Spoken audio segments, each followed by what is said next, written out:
सत्तेत आहात, मात्र आज तुम्हाला न्यायालयात देखील हजर राहण्याची वेळ आहे. 2017मध्ये जे पाटबंधाऱ्यावर आंदोलन झालं होतं त्या अनुषंगाने आज नेमकं कोर्टात काय कामकाज झालं? मला असं वाटतं की आम्ही काही स्वतःसाठी न्यायालयात हजर राहिलो नाही. त्यावेळेस आम्ही जेव्हा आसूड यात्रा काढली होती CM to PM, त्या यात्रेच्या दरम्यान काही शेतकरी आमच्याकडे तक्रार करायला आलं का आमच्याकडे पाणी सोडत नाही. आणि मग ते आल्यानंतर आम्ही त्यांना निवेदन द्यायला गेलो आणि त्यांनी ते उलटं गुन्हा दाखल केला आणि आज त्या शेतकऱ्यांना पाणी मिळतं.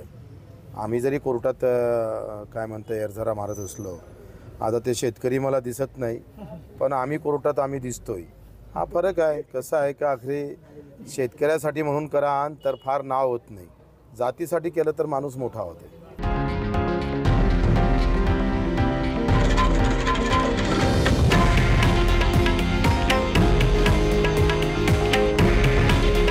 हे आहे देशातील नंबर 1 न्यूज नेटवर्क आणि आपण पाहत आहात TV9 मराठी.